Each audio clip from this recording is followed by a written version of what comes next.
Xəbər axşamını izləyirsiniz. Axşamınızın xəbər bələdçisi mənəm Novruz Harun. Avropa Parlamentinin Azərbaycana qarşı qəbul etdiyi son qətnamə yenidən diqqət mərkəzindədir. Qətnamə ölkəmizə qarşı qərəzli və birtərəfli yanaşmanın nümunəsi kimi qiymətləndirilir. Maraqlısı budur ki, regionda baş verən sülh təşəbbüsləri bu sənəddə praktiki olaraq nəzərə alınmır. Hətta Vaşinqton samitində əldə edilmiş razılaşmalar da Avropa tərəfindən göz ardı edilir. Avropa Parlamentinin qərarının təsirlərini müzakirə edəcəyik. Studiyada qonağım Millət Vəkili, Milli Məclisin Beynəlxalq Münasibətlər və Parlamentlərarası Əlaqələr Komitəsinin üzvü Sahib Alıyevdir. Sahib mənim, xoş gəlmişsiniz studiyamıza. Xoş gördük. Həmçinin bizimlə canlı bağlantıda siyasi şərhçi Əhməd Şahidov da var. Əhməd bəy, təşəkkür edirəm yayıma qatıldığınız üçün. Axşamınız xeyir olsun, hər vaxtınız xeyir olsun. Sahib mənim, əvvəlcə istəyirəm sizdən başlayaq.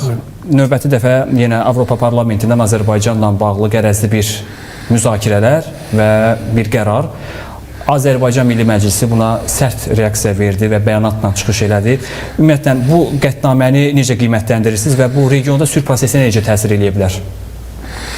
Bilirsiniz, mən də Milli Məclisə çıxış etdim və o qətnamə haqqında bildirdim ki, ümumiyyətlə, mən hətta onu pisləmək belə istəmirəm. Çünki pisləmək bu kağız parçasını ciddi almaq deməkdir. Mən qətiyyətlə bu qətnaməni rədd edirəm.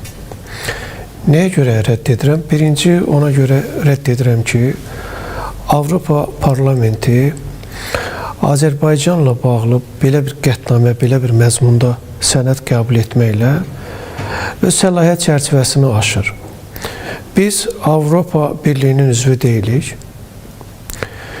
və Avropa Birliyinə üzv olmaq niyyətimizi də bildirməmişik, bir sıra ölkələrdən fərqli olaraq.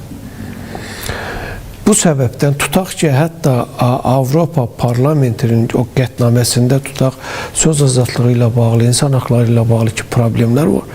Hətta onlar varsa da belə, bu Avropa Parlamentinə aid məsələ deyil. Təbii ki, oradakılar da bunu çox gözəl bilirlər, yaxşı fərqindədirlər.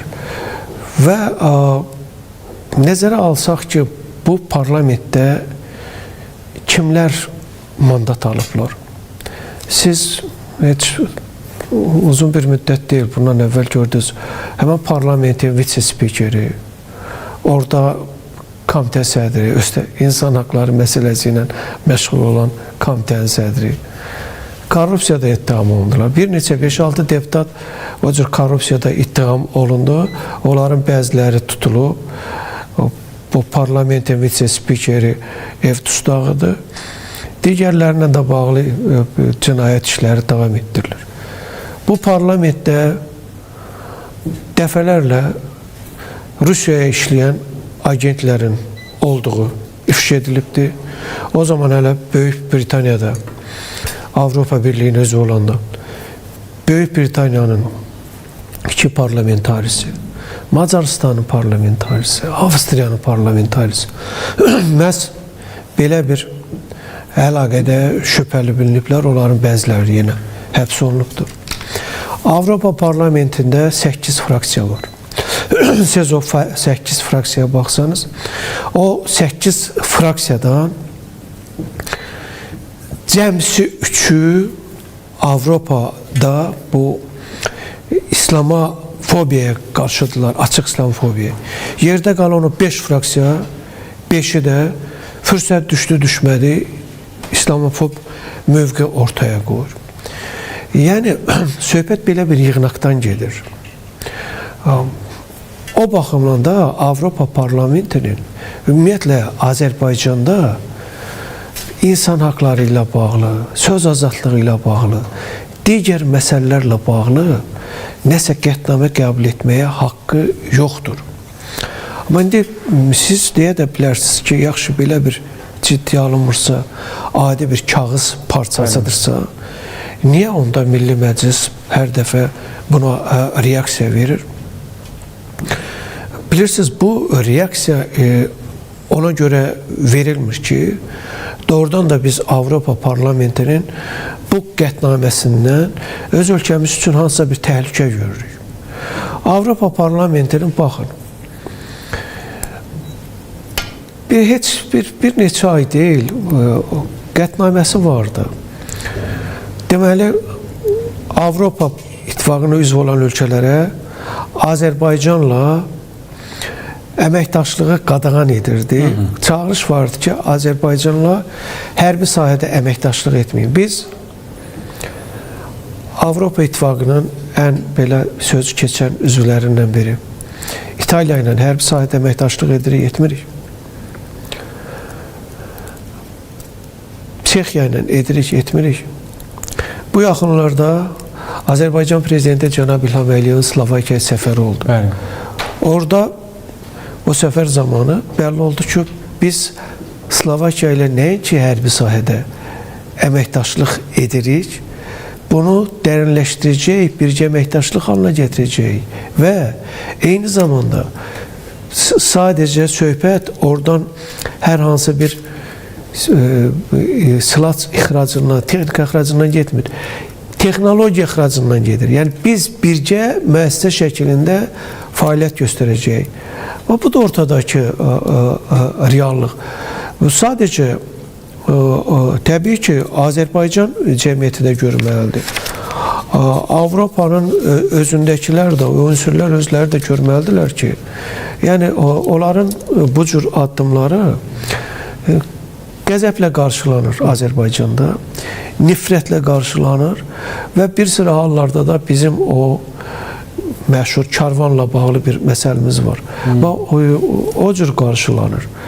Yəni ona görə də mənim bütövlükdə götürəndə yanaşmam bu qətnaməyə belədir və bilirsiniz ki, Milli Məclisin bəyanatında da vurğulandı. İndiyədək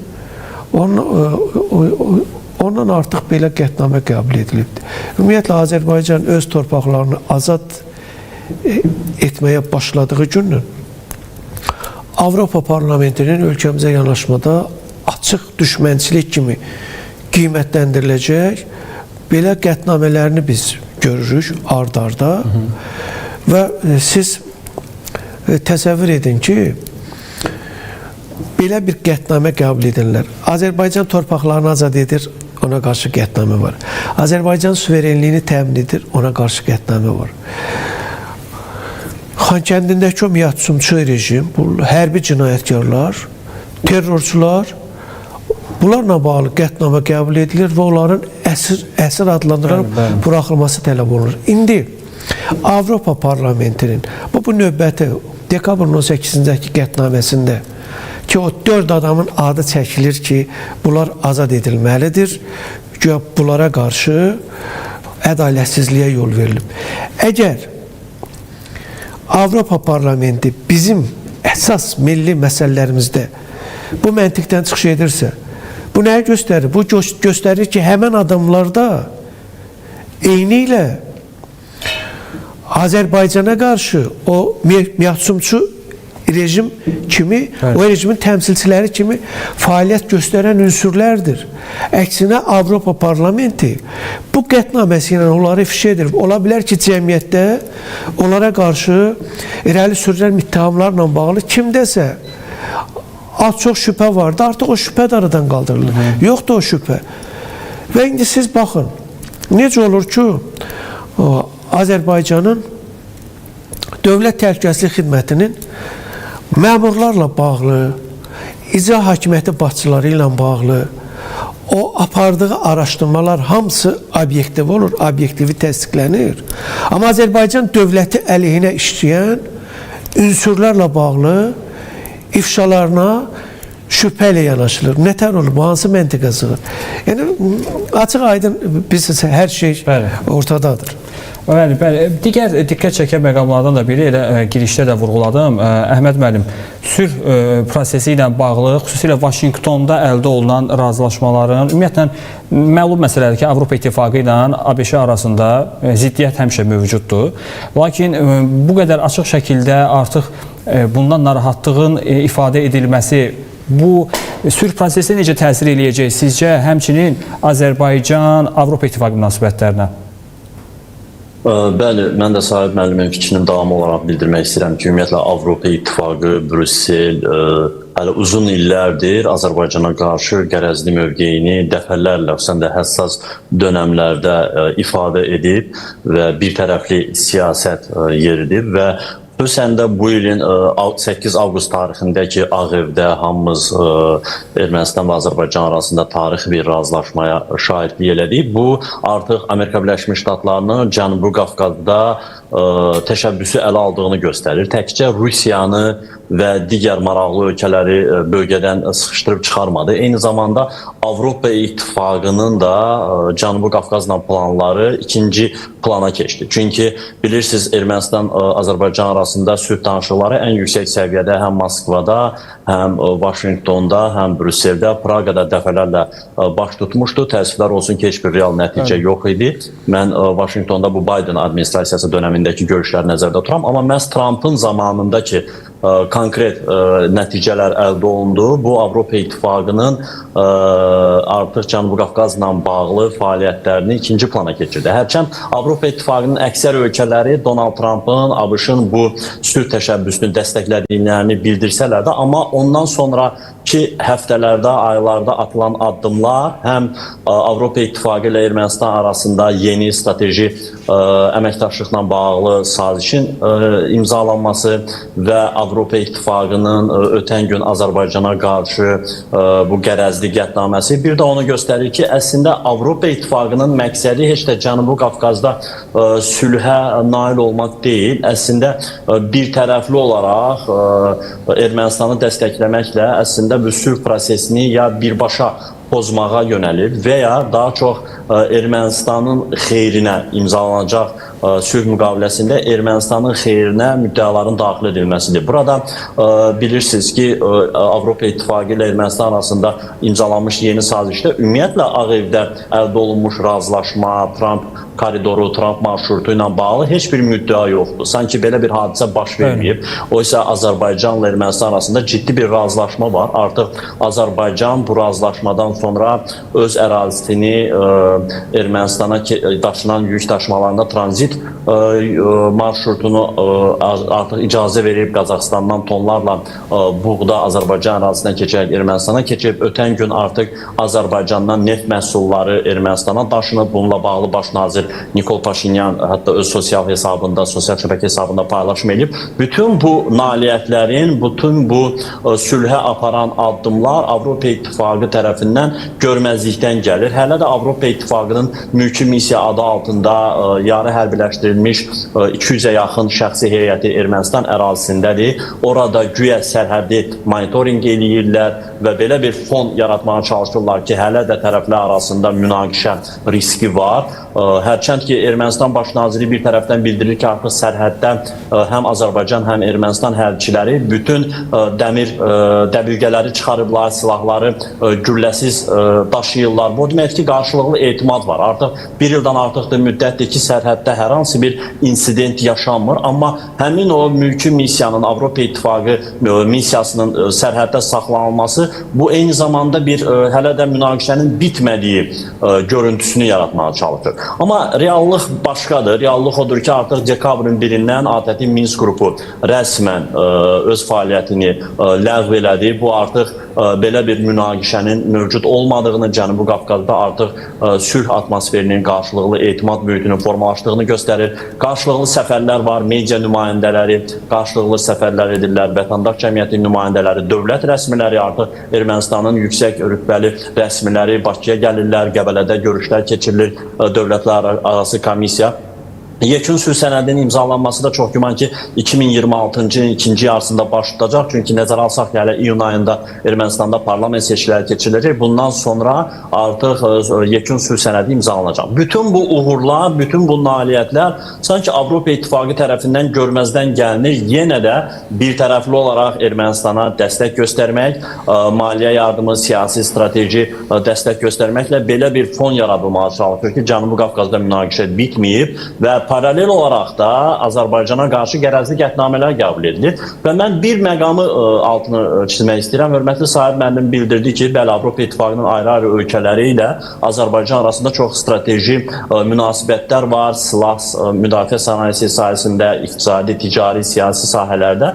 və Avropa Parlamentinin bilirsiniz 700-ə yaxın üzvü var, 700-ə yaxın deputat var. Heç də bu qətnamələr həmin 700 nəfərin səs verməsi ilə, yəni dolayısıyla Avropa xalqlarının, milyonlarla Avropa insanının konsensus şəklində ortaya qoyduğu iradə nəticəsində qəbul edilmir. Sadəcə 50-60 deputatın lobby şəklində orada bilirsiniz partiyalar, sahib mənim daha yaxın bilir, partiyalar siyasi partiyalar üzrə bölünür. Sosial demokratlar, sağçılar, solcular, demokratlar. Məhz o siyasi partiyalar qruplarının təşəbbüsü ilə belə bir qətnamələr qəbul olunur. Heç də 700 nəfərin səs çoxluğu ilə qəbul olunmur bu qətnamələr ki, burada da əsas təşəbbüs Fransadır, Almaniyadır və bir sıra bəzi Mərkəzi Avropa ölkələri var ki, orada erməni diasporası çox güclüdür. Məhz həmin o siyasi partiya qrupları arasında aparılan lobbiçilik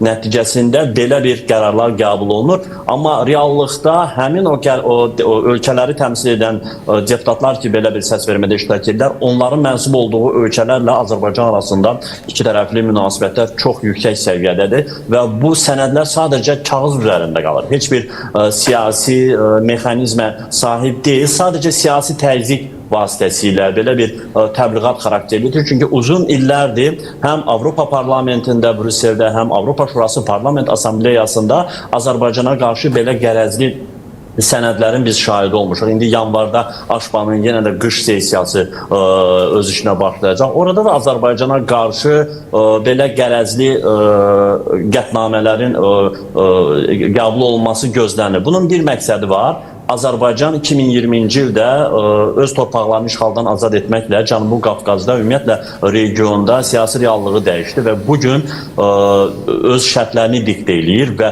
sülhün əsas memarlarından biridir. Bu təbii ki, Avropa İttifaqı və ya üçüncü ölkələrin hər hansı bir vasitəçilik missiyasına ehtiyac duyulmadığını reallığını ortaya qoyur ki, bu Brüssel tərəfindən qəbul olunmur və hər vəclə hələ də münaqişənin bitmədiyini, Avropa İttifaqının vasitəçi missiyasının zəruri olduğu görüntüsünü yaratmaya çalışır. Halbuki reallıq var.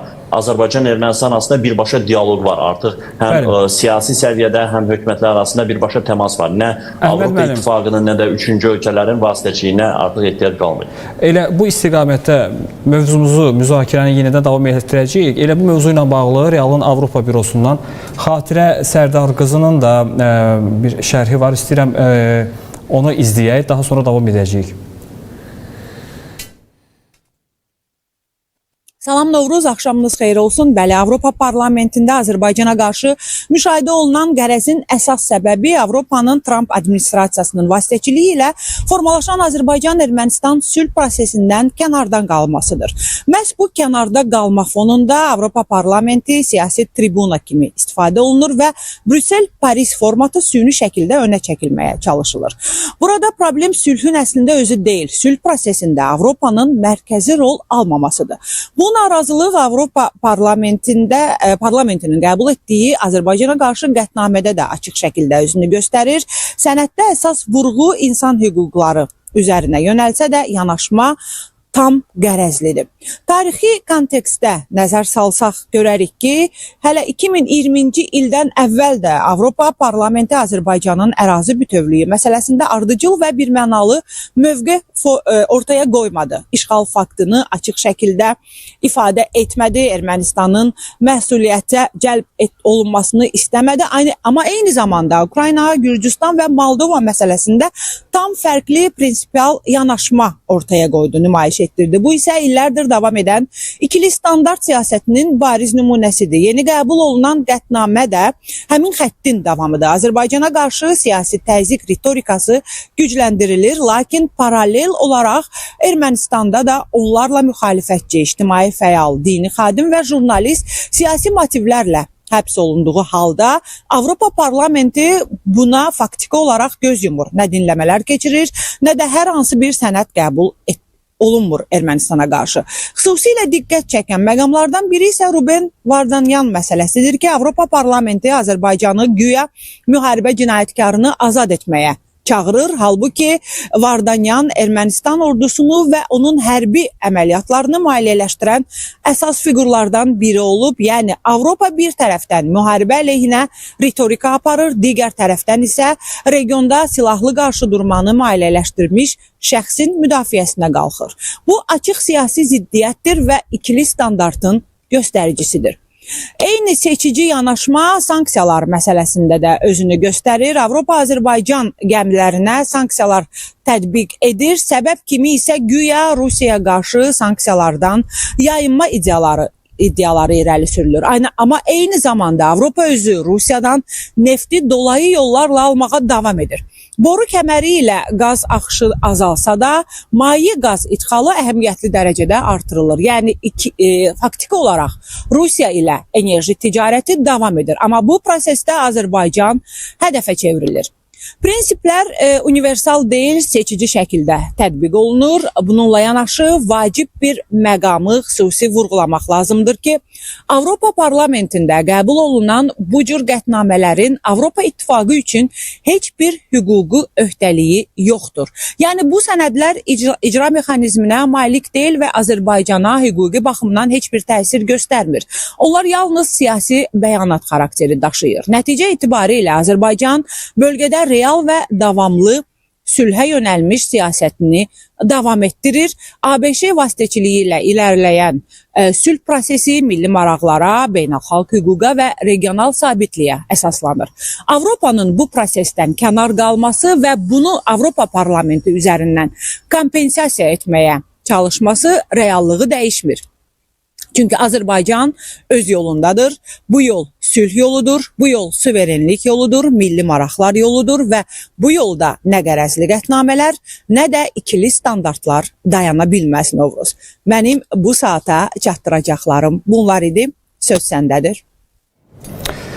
Bəli, Realın Avropa Bürosundan Xatirə Sərdar qızını eşitdik və elə mövzunu studiyada müzakirəsini davam etdiririk. Sahib müəllim, müxtəlif vaxtlarda Avropa Parlamenti bu Azərbaycanda müharibə cinayətkarlarının azad edilməsi ilə bağlı çağırışlar irəli sürür.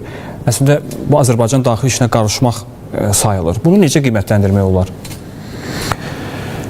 Biz bu sadəcə Azərbaycan daxili işlərinə qarışmaq deyil, bu eyni zamanda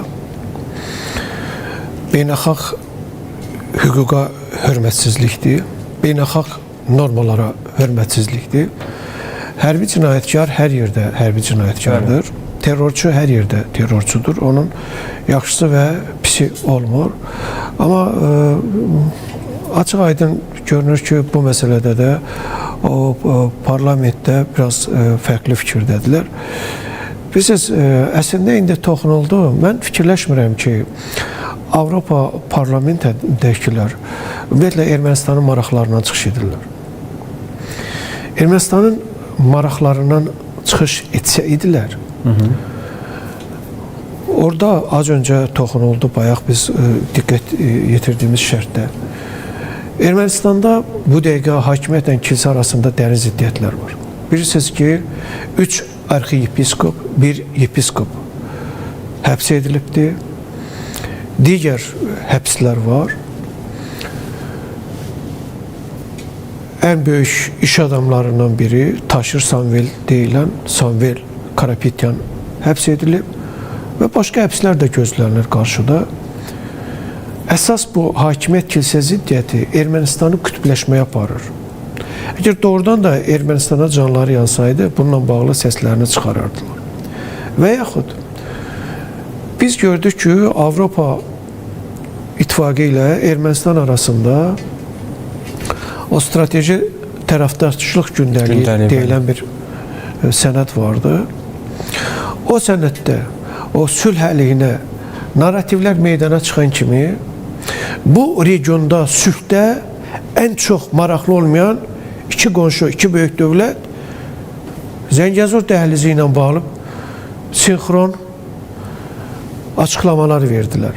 Bəli. Yəni bundan sonra əslində Avropa Parlamenti o buraxılan səhvi düzəltməli idi. Bəlkə də sülh gündəliyini dəstəkləyən bir qətnamə qəbul etməli idi. Məsələn, tutaq ki, artıq Azərbaycanda istehsal olunan benzinin Ermənistana daşınması ilə bağlı. İndi nəinki Azərbaycan öz ərazisindən Ermənistana yüklərin daşınmasına olan qadağanı aradan götürüb. Öz məhsul, istehsal etdiyi məhsul özü də Ermənistan üçün mən sizə deyim, son dərəcə strateji əhəmiyyət kəsb edən məhsuldan gedir. Onun daşınmasına şərait yaradır. Siz fikir verdinizsə Avrasiya İqtisadi bu ittifaqının Moskvada keçirilən toplantısında Paşinyanın üzərində özelliklə dayandığı bir məsələ bundan ibarət idi ki, dedi ki, bizim ortaq enerji bazarımız var. Amma burada şəffaflıq yoxdur. Mən ona çağırıram. Çünki bu elə belə məsələ deyildi.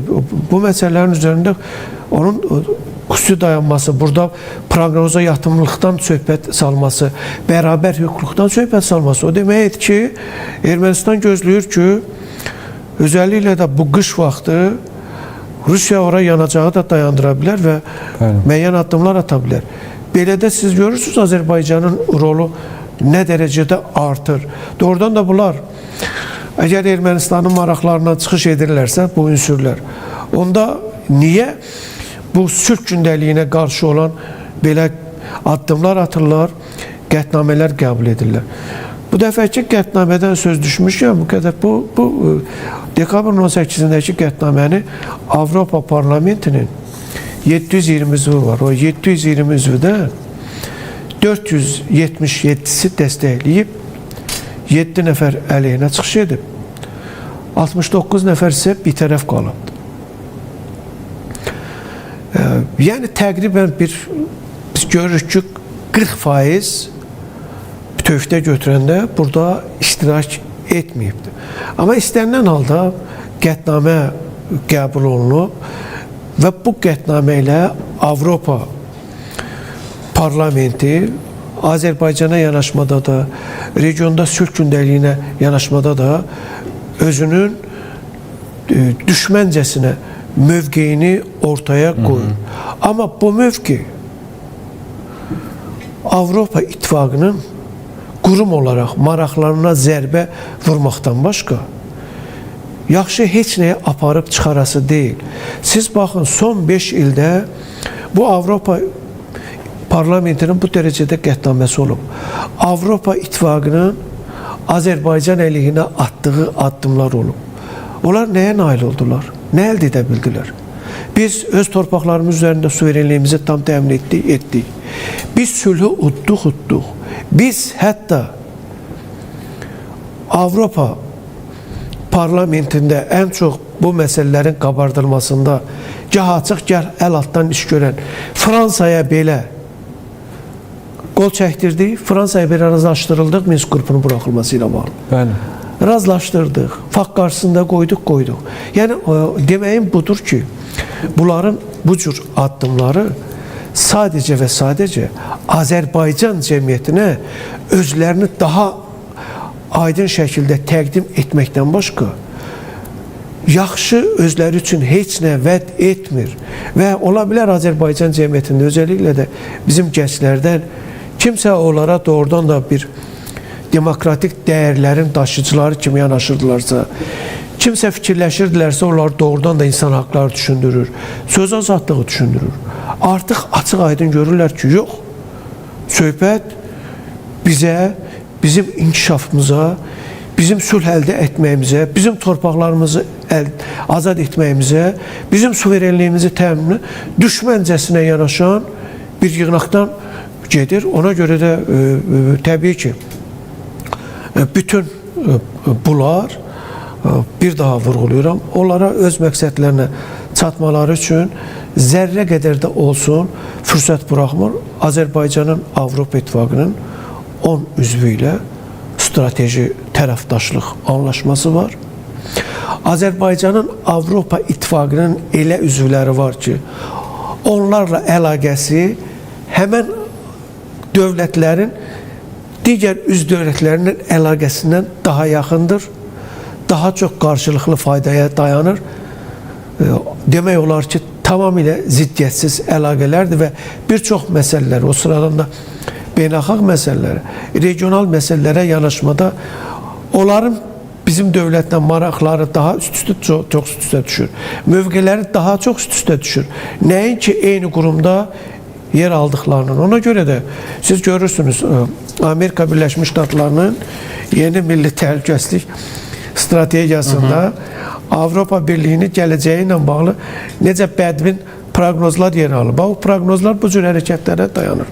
Və mən yeri gəlmişkən Elon Musk'ın Avropa Birliyi ilə bağlı o sonuncu açıqlaması oldu.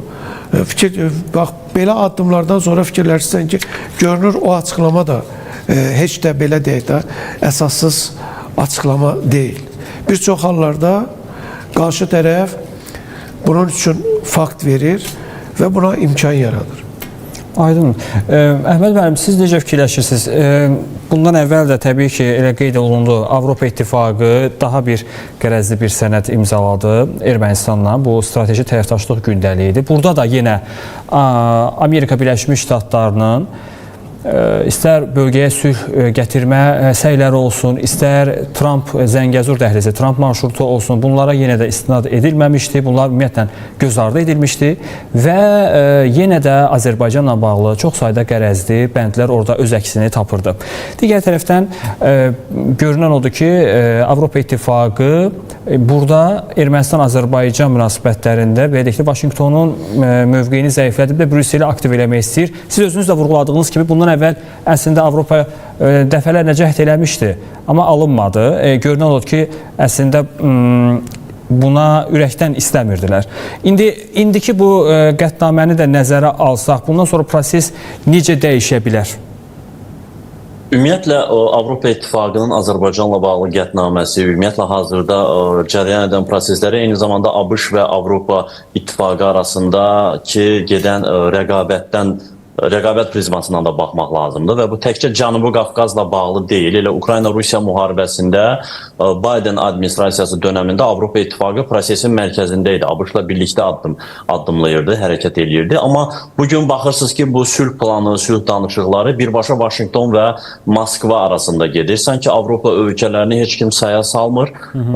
Vaşinqton, Bakı, Moskva arasında bir tərəfdən danışıqlar gedir. Məxfi də olsa bu proses addımlayır. Avropa İttifaqı ölkələri, Böyük Britaniya, Fransa, Almanya, digər ölkələr paralel olaraq Zelenskini gah Berlində, gah Londonda, Parisdə danışıqlara cəlb edirlər, əlavə redaktələrlə sülh planı təklif edirlər. Burada Avropa ölkələrinin liderləri özləri də narahatdır ki, əgər bu proses elə Avropanın mərkəzində yerləşən, belə deyək də, Avropa üçün önəmli bir coğrafiyada yerləşən Ukraynanın gələcəyi ilə bağlı qərar qəbul olunur, amma Avropa ölkələrinin fikri ciddiyə alınmır və belə olan halda Avropa ölkələri ilə ABŞ arasında bir konkurensiya, bir rəqabət yaranır. Elə dekabrın 4-də, 5-də Viyanada bilirsiniz, ATƏT Nazirlər Şurasının 32-ci toplantısı keçirilirdi. Orada yaxından iştirak edirdim. Orada da Avropalı nazirlər artıq ABŞ-sız gələcəyini, öz gələcəklərini düşünməyə başlayırlar ki, ABŞ olmadan, ABŞ-ın köməyi, dəstəyi olmadan Avropa ölkələri öz gələcək kollektiv təhlükəsizliyini düşünməlidir. Bu təkcə Ukrayna-Rusiya müharibəsi məsələsində deyil, elə Cənubi Qafqazla bağlı da siyasətdə Avropa artıq baxırsınız ki, paralel siyasət yeritməyə çalışır. Bunu açıq şəkildə birbaşa Vaşinqtona zid şəkildə eləməsələr də, dolayısıyla atdıqları addımlar Vaşinqtonun sülh təşəbbüslərinə, Trump koridorunu məsələsinə və Ağ Evdə imzalanan sənədlərə dolayısıyla qarşıdır. Sanki onu görməzdən gəlməyə çalışır. Amma bunun heç bir nəticəsi olmayacaq. Az öncə dediyim kimi Ağ Evdə artıq razılaşmalar əldə olunub. 2026-cı ildə gözlənilir ki, sülh müqaviləsi imzalansın. Amma yenə də Avropa İttifaqı müəyyən qızışdırıcı, təxribat yönümlü addımlar ata bilər. Yəni hələ də bilirsiniz ki, bu ilin fevral ayında o Avropa İttifaqı missiyasının mandatı 2 illik müddətinə uzadılıb. 2027-ci ilin fevralına qədər. Daha sonra da uzadılması gözlənilir. Hətta onlara müəyyən hərbiləşdirilmiş, tam hərbiləşdirilmiş mandat da verilə bilər. bilər, silahlar da verilə bilər. Onlar hansısa bir insidenti güya qeydə alırmış kimi bir təxribat da törədə bilərlər ki, bu hazırda bu sülh prosesi həssasdır. Hələ tam yekun sənəd imzalanmır. Bu kimi təxribatlar baş verə bilər. Amma yenə Bakı ilə İrəvan arasında birbaşa dialoq var, təmas var. Amma seçkilər iyunda Ermənistanda baş tutacaq və bütün bu proseslər, Ermənistana kənardan müdaxilələr, Rusiyadan bilirsiniz ki, revanşistlərə dəstəklər var, ciddi dəstək var. Bu proseslər əgər arzu olunmaz mərcaya yönələrsə, təbii ki, Azərbaycan bütün şərtlərə hazır olmalıdır və Avropa İttifaqı da əslində bu prosesi qızışdırmağa çalışır. Həm Nikol Paşinyana bir mesaj verir ki, Azərbaycanla sülh prosesini imzalamağa tələsmə, mən sənin arxandayam, istənilən platformada səni dəstəkləməyə hazıram. Bir tərəfdən Ermənistanla yeni strateji saziş imzalayır, digər tərəfdən Azərbaycana qarşı qərəzli siyasətini daha da dərinləşdirir. Baxın, bu müharibə cinayətləri törətmiş şəxslər ki, istər Arayik Harutyunyan olsun, Ruben Vardanyan, onlar özləri məhkəmədə etiraf edirlər. Arayik Harutyunyanın video müraciəti var ki, Gəncəyə, Mingəçevirə, Bərdəyə raket zərbələrinin endirilməsinə qərarı, əmri mən vermişəm. Bütün bu etirafları görməzdən gəlinir və onlar Avropa platformalarında vicdan məhbusu, siyasi məhbus kimi qələmə verilir. Bu artıq qərəzdir. Heç bir Avropa İttifaqı nümayəndəsi gəlib o məhkəmədə iştirak edib, həmin sübutları, dəlilləri, zərər çəkmişlərin ifadələrini dinləmir. Sadəcə copy-paste siyasəti elə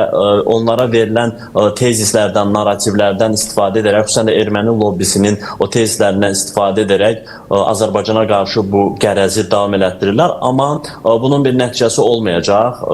Az öncə Sahib müəllim də dediyi kimi, terrorçunun milliyyətindən, dinindən asılı olmayaraq terrorçudur və cinayət məsuliyyətinə cəlb olmalı. Xüsusən də müharibə cinayətləri törədilmiş şəxslər ki, bugün Bakıdan məhkəmə qarşısında cavab verirlər və tezliklə məhkəmə də qanuni qüvvəyə minmiş qərarını açıqlayacaq və onlar öz cəzalarını alacaqlar. Onların gələcək taleyi ilə bağlı veriləcək qərarlar təbii ki, Azərbaycan-Ermənistan arasında münasibətlərdən asılı olacaq. Amma indiki şəraitdə bu məsələ üzərindən Azərbaycana təzyiq göstərmək Avropa İttifaqına heç bir şey qazandırmayacaq. Amma yenə də alternativ bir təzyiq vasitəsi kimi, force major hallara hazırlıq kimi bu addımlar atılır ki, bəlkə iyunda Paşinyan komandası məğlubiyyətə düşər olarsa, revanşistlər yenidən hakimiyyətə gələrsə, vəziyyəti dəyişmək və vəziyyətə nəzarət etmək üçün istər bu Avropa İttifaqı missiyası olsun, bu strateji saziş olsun, bu bir əlavə rıçaq kimi saxlanılır. Ona görə də düşünürəm ki, Azərbaycan bütün senarilərə hazır olmalıdır. Əgər iyunda revanşistlər hakimiyyətə gələrsə ki, onların da əsas ideyaları nədən ibarətdir? Yenidən Azərbaycana qarşı müharibə başlatmaq. Bütün bu proseslər Avropa İttifaqının Ermənistanla sazişi, Rusiya faktoru, İran faktoru, bütün bu proseslər sistemli şəkildə ələ alınmalıdır ki, olacaq və yaşanacaq hadisələrdə Azərbaycan çevik, operativ reaksiya verə bilsin. Təşəkkür edirəm Əhməd müəllim şərhiniz üçün və təbii ki, əslində müzakirə mövzu əslində son dərəcə önəmlidir və müzakirə davam edə bilər, sadəcə vaxtımız məhduddur. Ona görə Sahib müəllim, təşəkkür edirəm studiyamıza gəldiyiniz üçün, şərhiniz üçün. Əhməd müəllim, sizə də təşəkkür edirəm yayıma qatıldığınız üçün və şərhiniz üçün. Belə, xəbər axşamında bugün biz Avropa Parlamentinin Azərbaycana qarşı qəbul etdiyi növbəti qərəzli qətnamənin detallarını müzakirə etdiyi studiyada qonağım Milli Məclisin Beynəlxalq Münasibətlər və Parlamentlərarası Əlaqələr Komitəsinin üzvü, millət vəkili Sahib Alıyevdə, həmçinin bizimlə canlı bağlantıda siyasi şərhçi Əhməd Şahidov var idi. Xəbər axşamı bugün işini yekunlaşdırır. Sabah saat 20-də ən son xəbərlərlə qarşınızda olacağıq. Realda xəbər axına davam edir. Bizi izləyin.